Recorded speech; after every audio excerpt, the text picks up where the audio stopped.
me up to more than I can be.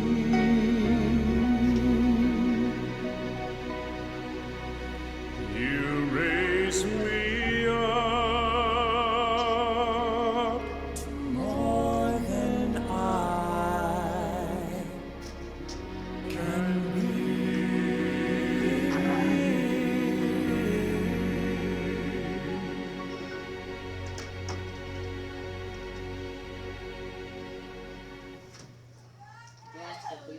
No, we're going to go over it on the board, so just hang with me here. How was your weekend, Mr. Farley?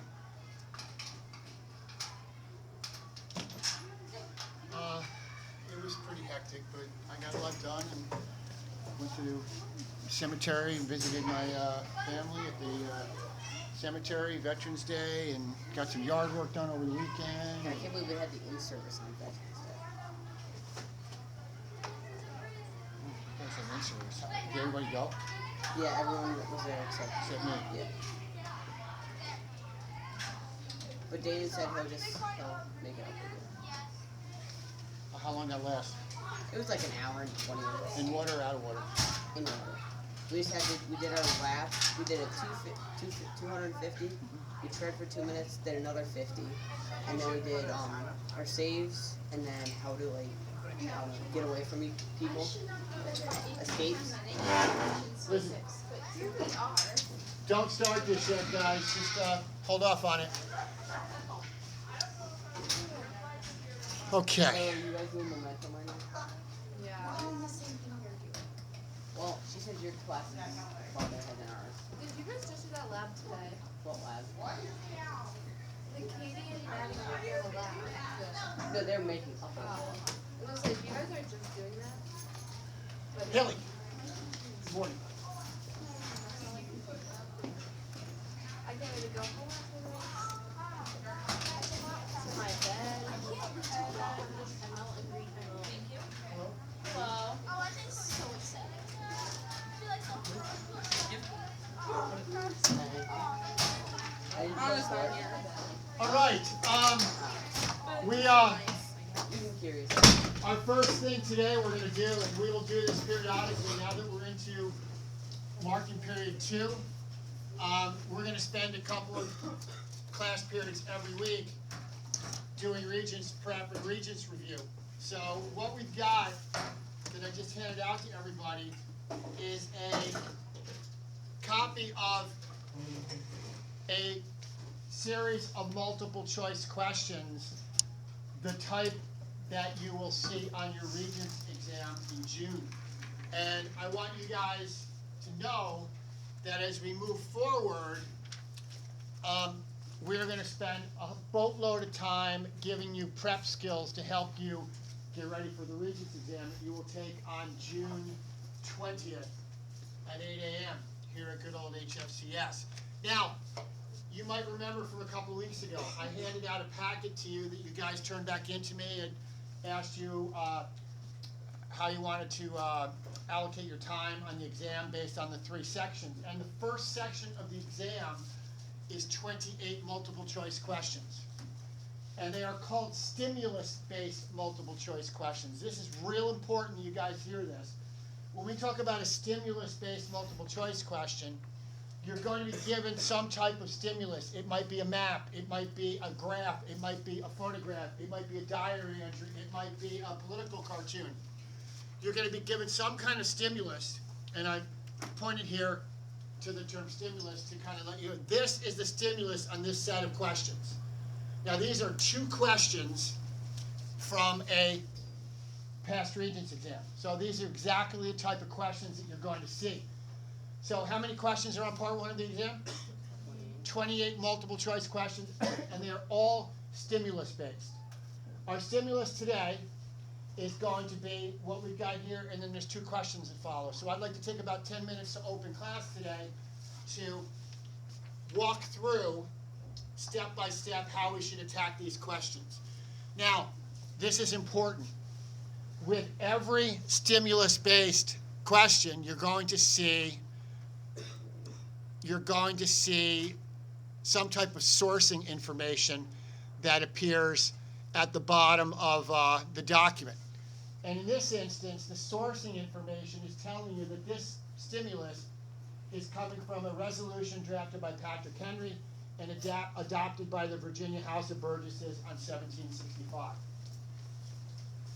Now, we're going back a little ways. This stuff is from the American Revolution. This is stuff that you probably covered during your summer reading project.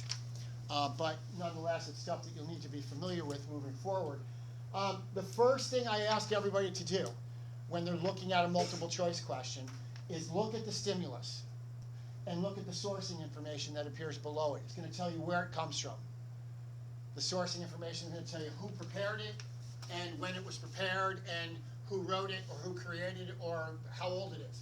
Okay, real important. So we got a document. It's a resolution drafted by Patrick Henry and adopted by the House of Burgesses, rather, in May of 1765. So we're talking about the era before the American Revolution. Okay? Before the American Revolution. So let's look at the stimulus and let's walk right through it. Okay? Follow along with me. We're going to base your answers to questions 1 and 2 below on this passage below and on your knowledge of social studies. Now, real important. These 28 multiple choice questions are almost always going to ask you to base your answer on the stimulus, the document, and your knowledge of social studies. So you're going to have to kind of make judgments to not just looking at the document, but kind of dragging and pulling together your outside knowledge of social studies along with the document. Let's look at the document. I'm going to read the excerpt from you. Palin, grab your shirt there, please. Yep.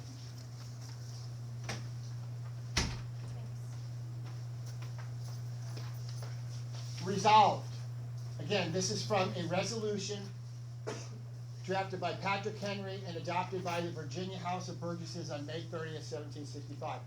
Resolved that the taxation of the people by themselves or by persons chosen by themselves to represent them, who can only know what taxes the people are able to bear or the easiest method of raising them, and must themselves be affected by every tax laid on the people, is the only security against a burdensome taxation and the distinguishing characteristic of British freedom, without which the ancient Constitution cannot exist. Now, there's a lot going on there, but it all boils down to Patrick Henry writing about the idea that taxation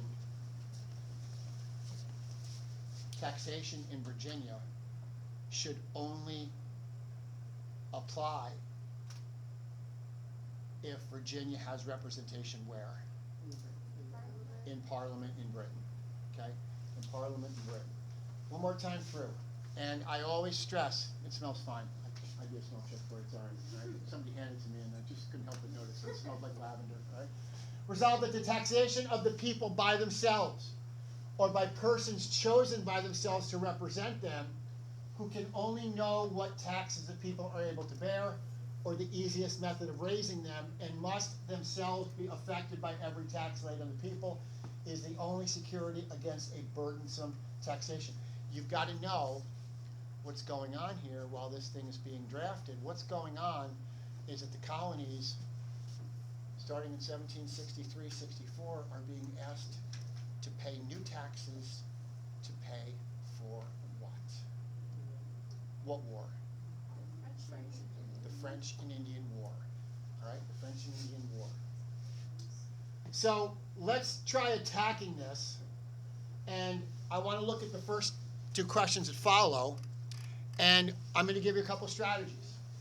Palin, we're doing some Regents review to start class, some Regents skills in Regents review. I would put your handout that I gave you, I would add a tab in your binder or in your folder and kind of keep these in one place and just label them Regents review or Regents prep so you have them. Let's look at the first two questions, and I want to work on a couple of skills that can help you if you are unsure of an answer. All right? Haley, Could you read the question aloud? Question number 1, please. The main purpose of this resolution was. Okay, main purpose of the resolution, we're going to look at all 4 choices. Before we even entertain answering, we're going to look at all 4 choices. The main purpose of this resolution was to 1, protest against the proclamation of 1763, 2, protest against the Stamp Act, 3, protest against the Boston Massacre, 4, protest against the Northwest Ordinance. My first piece of advice when we're doing these multiple choice questions on your regents, and as we're practicing throughout the rest of the year, eliminate answer choices you know don't fit. Eliminate answer choices you know don't fit. Why, someone tell me, why the Boston Massacre absolutely doesn't fit. They're Virginia. That's true, but it's more of a time thing than the fact that this is Virginia. You're right. Virginia's proposing this resolution, but also the Boston Massacre doesn't happen until when? 1770. So the Boston Massacre will not happen until 5 years after this is drafted, so you can scratch that. What is the best answer choice for that question, Haley, since you read it? What do you think the best answer choice is? The main purpose of this resolution was to protest against the proclamation of 1763. What did the proclamation of 1763 say? Who remembers? No taxation without representation. Proclamation of 1763 was basically, after the French and Indian War ended, King of England was tired of having to pay for wars to defend the colonists against the Native American attacks and the French soldiers. So the King of England said, he drew a line from the Appalachians, Maine, all the way down to Alabama, and said 2 things. Proclamation of 1763 said 2 things. If you're a settler, if you're an American colonist in the 13 colonies, you cannot travel west of the Appalachian Mountains. And if you are a settler west of that line, you have to get back over. This was designed to limit expensive wars in the future from continuing. So it is not 1, okay, because 1 doesn't really speak to taxation. What's the best remaining answer choice? 2. It's going to be 2, okay? This clearly was to protest the Stamp Act. The Stamp Act was the first new tax that will be placed on the American colonists specifically to help pay for the cost of the French and Indian War. And the colonists' big gripe was they were being assessed this tax without having what? Representation in Parliament. The people making this tax law were in England, and the colonists did not have any voice in making law. 2 is the correct answer. Okay? Now, important point. Question 2 is going to ask you about point of view. When you're looking at these stimulus questions, it's important that you kind of get a feel based on the document and the sourcing information what the point of view of the document is. Alyssa, would the point of view of this document be against colonial taxation or in favor of colonial taxation? Against colonial taxation, okay? Especially colonial taxation without them being represented. Let's look at question 2. Ava, could you read question 2 aloud, please? Based on this document, which statement best describes the author's point of view? Based on this document, which statement best describes the author's point of view? So the author, we're talking about who? Patrick Henry, from the sourcing information. I'm not gonna offer any input here. We're just gonna look at the question, and I want you to tell me whether 1 is a possible answer choice. Don't tell me what you think the correct answer is. I just want to go through each of the 4, and I want you to tell me if you think it's a possible correct answer. Okay? Based on this document, which statement best describes the author's point of view? Choice 1, the British North American colonies should seek their independence from Britain. Possible answer choice or not a possible answer choice? You say? She says possible. Who else says possible? look at the year, look at the time frame when the document was created. Is anybody really talking in 1765 about independence yet? It'll come, but not that early. All people are griping about are what? Taxes, new taxes, and no representation in Congress. So one is probably not going to be a correct answer choice, all right? One is probably not going to be a correct answer choice. Let's look at choice 2. Based on this document, which statement best describes the author's point of view? 2, the British North American colonists owe loyalty to the king and all his laws. Palin, would that be a possible correct answer choice? The British North American colonists owe loyalty to the king and all his laws.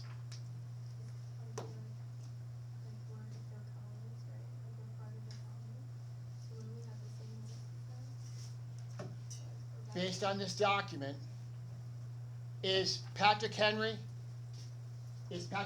happy about the fact that England is taxing the colonists without representation in Parliament?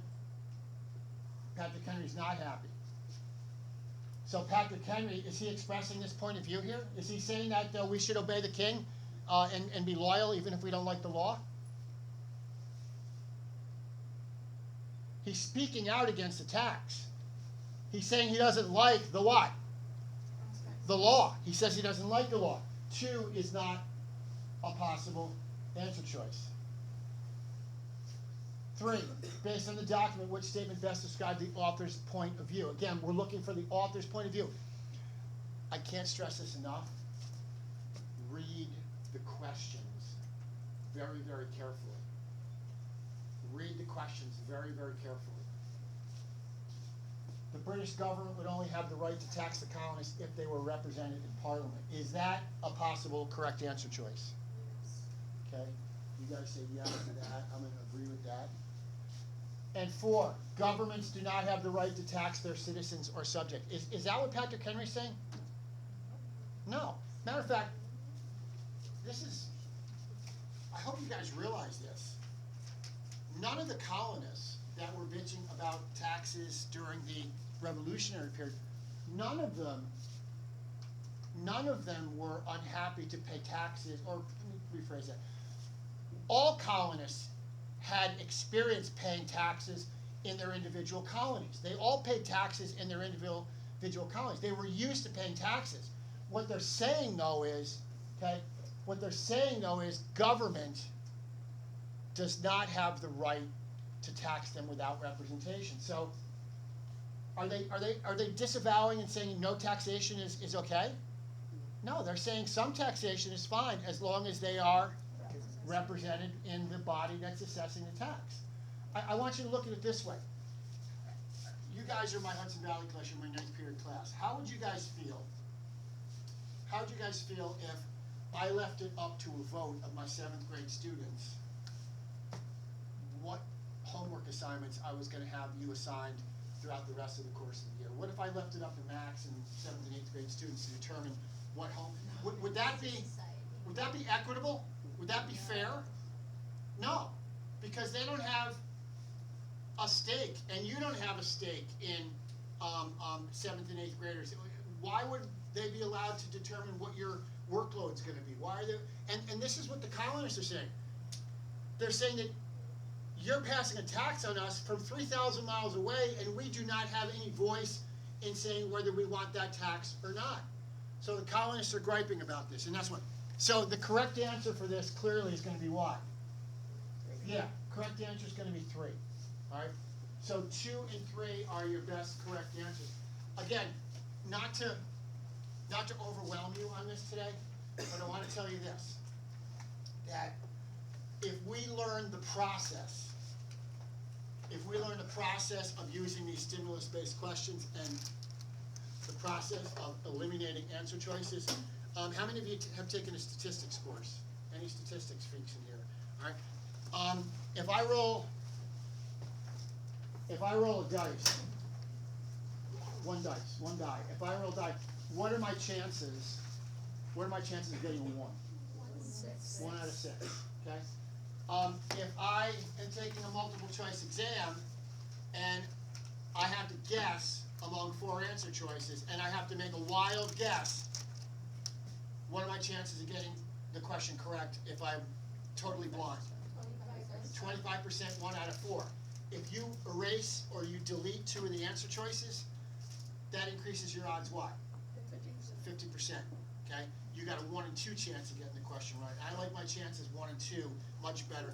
And trust me when I tell you, there's always at least 1 and sometimes even 2 answer choices that if you review the question and you look at the wording and you look at the document and the stimulus, you can almost always delete or omit 2 answer choices right off the bat. Okay? So I want you to practice these as we go through these. When you're answering these questions, before you circle your response, you should read every answer choice to a question. Read every answer choice to a question. Whether you think choice 2 is the correct answer, read 3 and 4, just so you're clear. And then you can make your decision. All right, make your decision. I don't think that's going to be a problem for any of you. Also, another important thing, look at the questions. Every stimulus-based multiple choice question will consist of 4 answer choices. Every stimulus-based question you see will consist of 4 possible answer choices. This is why I give you inquisitive. How many answer choices are on your inquisitive assignments? 5. Usually 5. And by the way, I've updated the grade book for students who are missing assignments. I've made revisions, so everybody should be caught up. I've got I got your assignments in, so I got you credit for those. Anybody else that was missing, I made sure your assignments were credited. So report cards will go home Thursday morning. All right. So be on the lookout. We start the second marking period today. Any questions on what we just did? All right. No?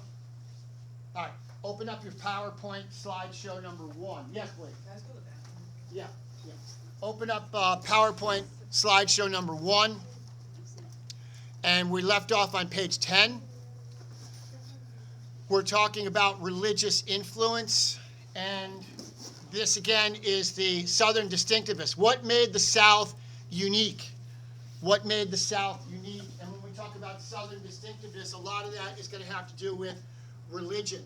A lot of it is going to have to do with religious practices. Strong evangelical Protestantism. Not a lot of Catholics in the American South during this period. And as a matter of fact, that pretty much holds true today, with maybe the exception being Maryland. There's not a lot of Catholics living in many parts of the American South. Certainly during this period, you had many, many Protestants. Religion, as I mentioned on Thursday. Ms. Carkdon on Friday, she was with you guys while I was at the assembly. I gave her a typo. I'm hoping you guys caught it. You should have been working on chapter 11 inquisitive and chapter 11 reading, not chapter 8 like I instructed. So you guys were clear on that? All right. Religion, I think we left off on this topic Thursday. Religion was used by slaveholders to justify owning slaves. There are passages in the Christian Bible where slavery is seen as normal and as just and as acceptable. All right? And slaveholders would use specific parts of the Bible to justify owning slaves.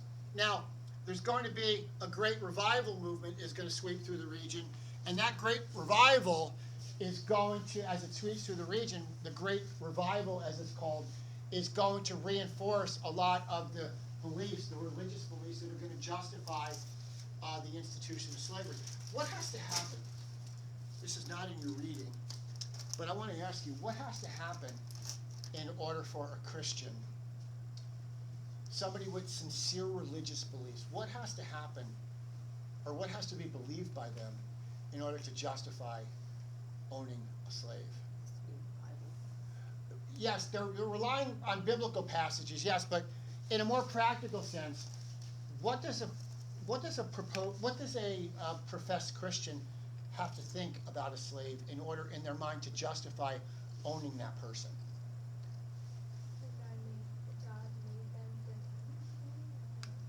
You're really close. That they're not human beings. That they're not human beings. And that whites whites have the whites' destiny is basically was according to the Christian religious doctrine, whites were destined to have slaves because Southern religious beliefs looked at African slaves as non-human beings. You have to diminish the humanity of the slave in order. If I acknowledge one that a slave is a human being, if I acknowledge that a slave is a human being, my justification for owning slaves, if I am a moral person, goes out the window. If I acknowledge their humanity, my justification for owning a slave or for beating a slave or for buying a slave or selling a slave goes out the window, because if we're human beings are born, according to John Locke, with what?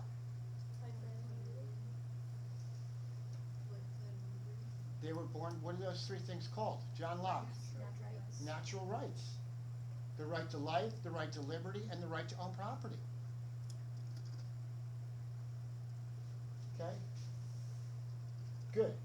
All right, let's go to the next slide, and we're going to finish this one up. All right? Again, Southern distinctiveness. Let's just wrap it up. A distinct region. The South was indeed a distinct region. The South's unique characteristics set it apart. These differences led to growing tensions with the North. Again, what would we call, Haley, that growing bitterness and anger and resentment between North and South? We call that the development of what?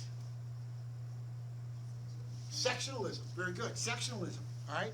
These differences led to the growing tensions with the North. And these factors are going to ultimately contribute to the start of the Civil War. As we move closer and closer to the 1850s, the sections of the country are going to become, I use the phrase dug in, okay? I use the phrase dug in. If you are a football player or if you are an athlete and you dig in, you're basically holding your what? You're holding your ground. Southerners are going to hold their ground on their right to own slaves as a state right. Northerners, as abolitionism begins to spread and become more common, Northerners are going to speak more openly about wanting to abolish slavery, and eventually this is going to contribute to the Civil War. If you could please open up your slideshow number 2, which is titled A Cotton Economy. It should be somewhere on your stream. I shared it with you last week. Does everybody see it?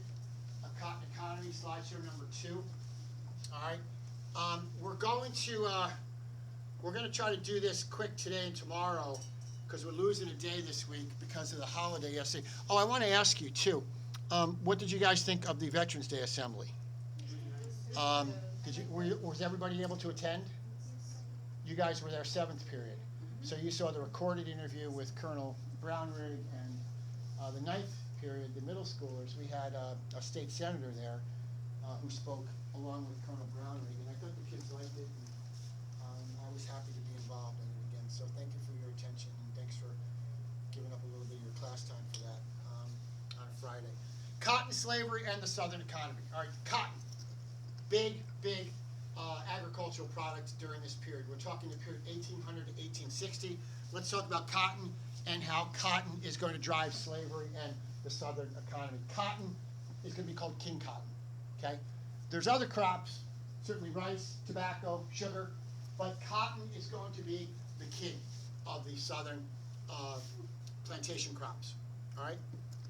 Let's go on and look at cotton becoming the dominant crop in America by the early 1800s. By the early 19th century, king cotton is going to become the most important, most dominant crop in the American South. It's going to revolutionize. It's going to revolutionize agriculture. It's going to most Americans don't realize this. The country's first millionaires, our country's first and largest millionaires were not northeastern industrial types and factory owners, and the country's first and largest groups of millionaires are going to be people who lived along the Gulf Coast and the Atlantic Coast, South Carolina, North Carolina, Georgia, and that's because of cotton production. All right, that's because of cotton production. So cotton became dominant crop in the American South by the early 19th century, and it's going to become more dominant due to the invention of a gentleman named Eli Whitney when he patents the cotton gin. Cotton gin, G-I-N, short for engine. All right, short for engine. That is where the term comes from. The cotton gin, really quickly, was created to basically complete the process which is called cleaning cotton. In order for cotton to be spun, in order for cotton to be made into cloth, into fabric, you have to take a raw piece of cotton and remove the seeds from the cotton plant. And in order to do this, it had to be done by hand. It was very tedious. It was very laborious. An average slave could clean, and that was what the process was called, cleaning cotton, taking the seeds out. An average slave on a typical day could clean 1 pound of cotton in a day. 1 pound of cotton in a day. And cleaning cotton involved basically taking the seeds out. Sharp little seeds. And when the cotton gin is invented, basically what the cotton gin will do, it's a box where you will place the cotton in from the top, kind of like dumping it in a top-load washing machine, and on the side of the box there's a handle, and the handle will be cranked, almost like you're cranking an old, like a car engine from 1920s and 30s to start it. And as you're cranking the handle, there are tines at the top of the box, almost like the ends of a fork, and the tines are basically separating the seeds out of the cotton. The seeds drop to the bottom, the cotton comes out the other side, and the cotton is, in theory, clean, and it works very well. It'll take a while for the kinks to be worked out of it, but when he gets his patent and it becomes, he goes through a couple of, kind of like the iPhone, you know, the first couple of iPhones were kind of slow, and they weren't really technologically like what they are now. Once Eli Whitney worked out the bugs in the cotton gin, it became a very, very effective tool, and the cotton gin will do the work of 50 slaves. It will basically, a cotton gin will clean about 50 pounds of cotton a day. Effectively, you would think, diminishing the need for slaves, but we've been through this already. The cotton gin will result in an explosion in the slave population because slaveholders are going to be able to plant more, they're going to be able to grow more, they're going to be able to harvest more, and they're going to be able to buy more land with their profits. So that's going to require them to buy, that's going to require them to invest more in land, and if they buy more land, of course, you're going to need more what? Slaves to field that, to farm that land. All right? Let's look at our author's topic on this subject.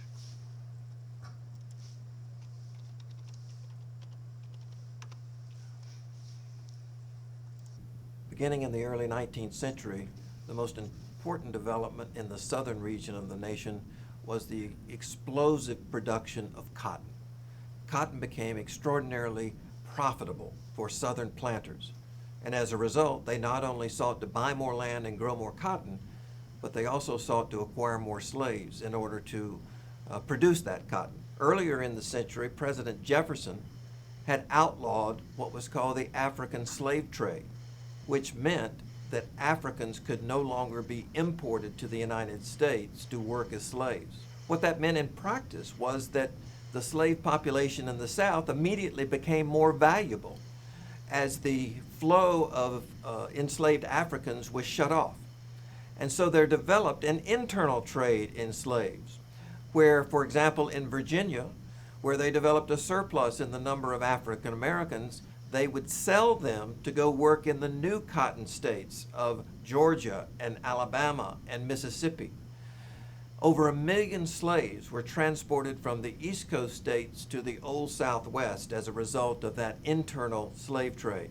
So cotton directly influenced the rise of what was called the slave kingdom in the South before the Civil War, and very much influenced the political, social, and economic dynamics of that distinctive region.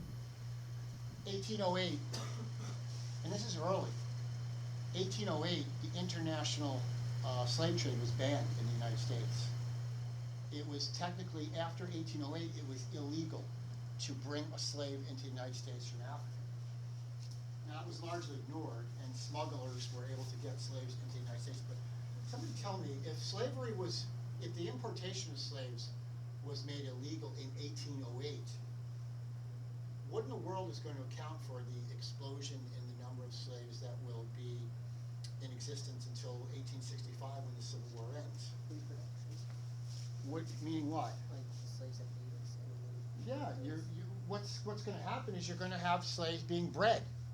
You're going to have slaves being bred. The mechanism by which slavery will increase will be the breeding of slaves. Slaves, women being used as basically breeders of more slaves.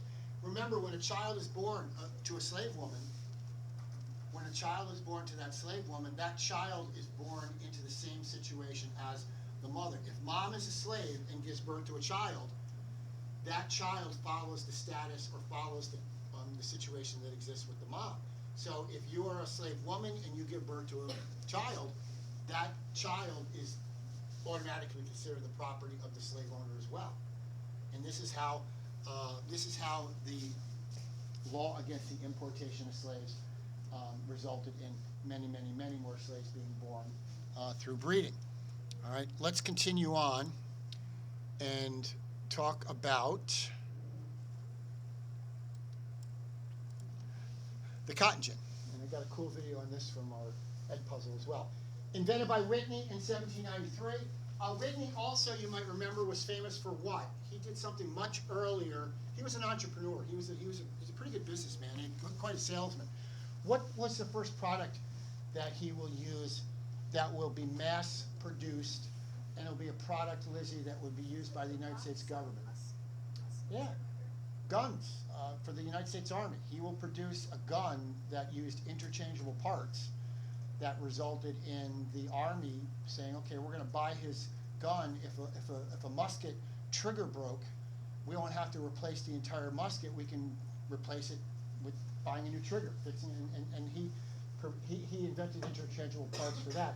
His next big invention, though, is going to be the cotton gin. It will be developed in 1793. It's going to dramatically increase cotton processing efficiency, and it's going to lead to an expansion of cotton production and slavery. With the cotton gin, you are going to see farmers and planters buying much more land, bigger pieces of land. You're going to see planters looking to move their operations farther west across the American South into what today are Oklahoma and some of the states, the mid-southern states across the Mississippi River. We're going to see a rapid expansion of cotton production and slavery, and we're also going to see an explosion in the number of slaves as a result of this device. Because of the purchase of more lands and because of the need to grow more crops, grow more cotton, it's going to necessitate plantation owners, slaveholders, buying more slaves. Let's take a look at our Ed Puzzle on the cotton gin. This is from The Story of Us. I've shown you guys a couple of clips from this. This is a pretty cool mini-series on the cotton gin.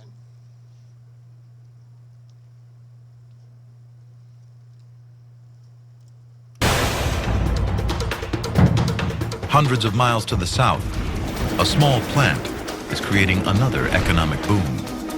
Cotton. But this one will eventually tear the nation apart. Cotton is native to tropical regions, making the southern states of the U.S. a perfect breeding ground. The valued part is the soft fiber which grows tightly around the shrub's sticky seeds. There are 30 species worldwide. Growing it's no problem. But processing the fiber before it can be spun into cloth is labor-intensive, especially separating the seeds. For years, it could only be done by hand. 1 pound took an entire day. A simple patent filed on March 4th, 1794, changes all that. The cotton gin. It automates the process and deeply divides the country. The cotton gin transformed not only America, but the world. The concept of mass production using a machine just exploded everywhere. One man can now process 50 times more cotton. Output skyrockets all over the South. In 1830, America is producing half the world's cotton. By 1850, it's nearly 3/4. Called white gold, cotton supports a new lavish lifestyle in the South. By 1850, there are more millionaires per capita in Natchez, Mississippi than anywhere else on Earth. The richest man in town owns 40,000 acres, nearly 3 times the size of Manhattan Island.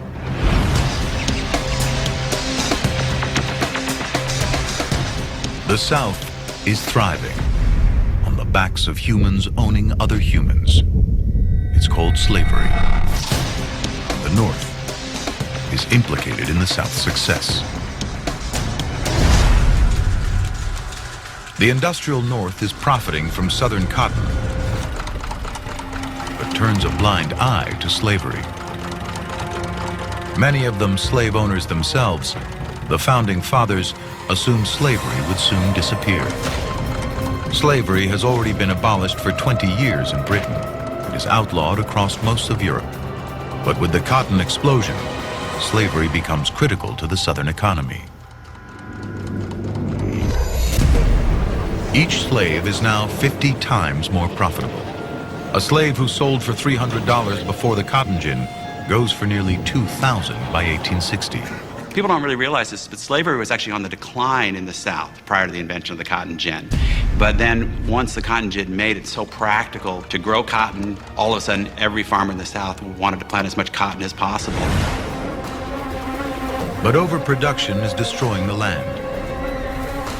Cotton heads west in search of fertile soil, bringing slavery with it. But anti-slavery forces in the North want to keep the frontier free. The stage is set for the first battles in the war over slavery.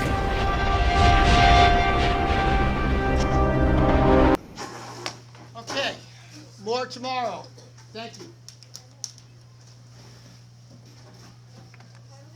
You too, girls. See ya.